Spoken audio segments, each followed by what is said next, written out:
So, sorry to break this thing up into second part here. I got to make sure I don't lose the recording here. If I go beyond 7 minutes, 8 minutes, I usually lose the recording. So, bottom row of these, hopefully you did these on your own.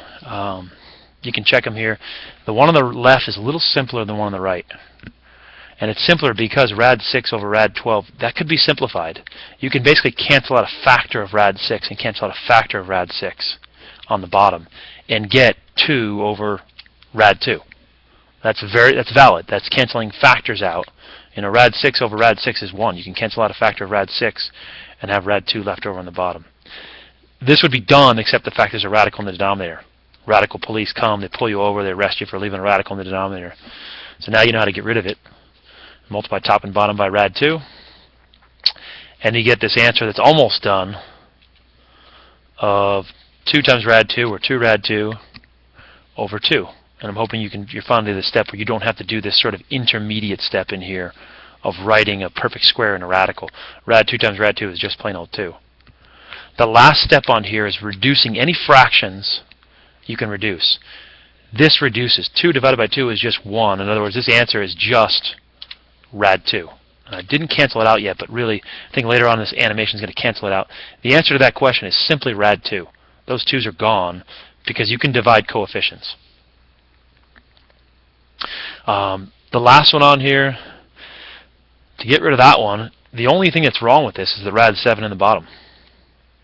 So you really want to multiply the top and the bottom by Rad 7. So if you can move that radical 7 out of there, you're in good shape. So the top is probably a little easier. You get 2 times Rad 21 if you multiply those.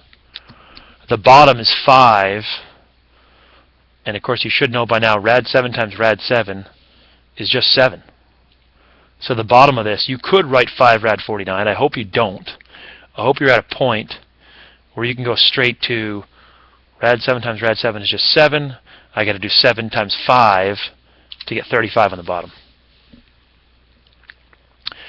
You know, one thing just to point out here, some people will make the mistake of trying to reduce this. This is not 21 over 35. This is the square root of 21, which is some crazy decimal, 4 point whatever.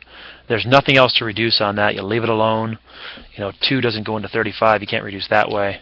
You're done for that one. And just, you know, you're welcome to read this in the bottom. It does say that this is a purely traditional math rule. So if you don't like doing this, that's great. I don't really like doing it either, but it's something that's a skill you have to be familiar with. You're going to see it in textbooks. You know, maybe in the next 5-10 years we'll stop doing it. I don't know, because we use so much technology and so many calculators now that dividing by a radical is not intimidating. It's not difficult.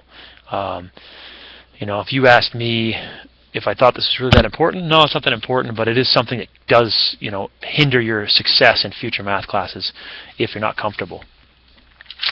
On the back, you've got sort of a second rule, and it's related to division.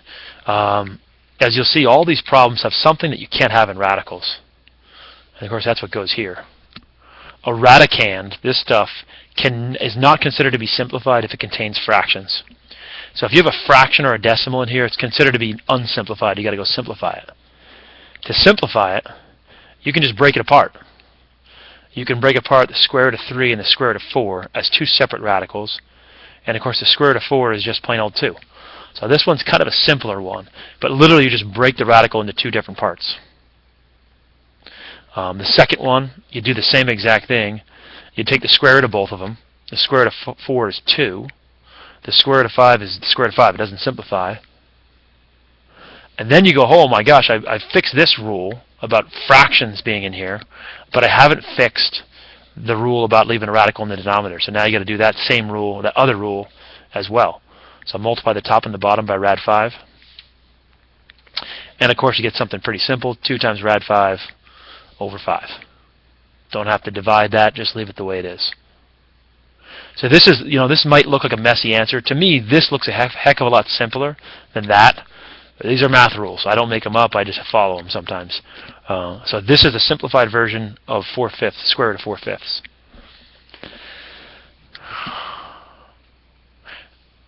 Third one on here, you know, there's no quick way out of this thing. You can break it apart, like I said, just square root of 3 and square root of 8. Neither one's perfect, so you're stuck there. This one's okay, but this one's in the denominator, so you got to get rid of it. So we're going to multiply top and bottom by rad 8. Going to be a couple steps on this one. You're going to get 2 rad 6 over 8. And you might go, what the heck? How did he do that? Well, this rad 8 times rad 8, of course, is 8. 3 times 8 is 24. And you guys are getting pretty good, I hope, at going, oh, the factors of 24 are 6 and 4. So the 6 stays in there, and the 4 comes out and becomes 2. I kind of skipped that step. Hopefully that didn't throw you off.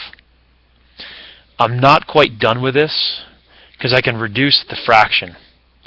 Ignore the rad 6 for a second. 2 over 8 reduces to 1 over 4. So you want to try to reduce this thing down to 1 rad 6 over 4, or just plain old rad 6 over 4. Hopefully that, that's a couple steps in there. And you really got to have a good number sense in terms of radicals to get through that. Fourth one's probably an easy one. Square root of 1 over the square root of 3. Well, duh. Square root of 1 is 1. You multiply the top and bottom by rad 3, and it's just rad 3 over 3. Hopefully that's an easy one for you. It doesn't have all these extra simplification steps that you have to become kind of good at.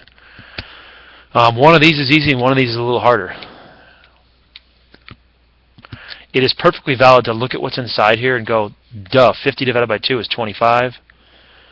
And what's the square root of 25? Well, that's 5. Done. Problem finished. You could make a meal out of this and make this harder than it is, but that's simple. That's it. Anytime you can divide and simplify, do it. This one, you could do 16 divided by 3. No, you can't. But the 16 could simplify. Square root of 16 is 4. And the square root of 3 is just plain old square root of 3. So multiply the top and bottom by rad 3, and you get 4 rad 3 over 3. Hopefully you're getting good at this.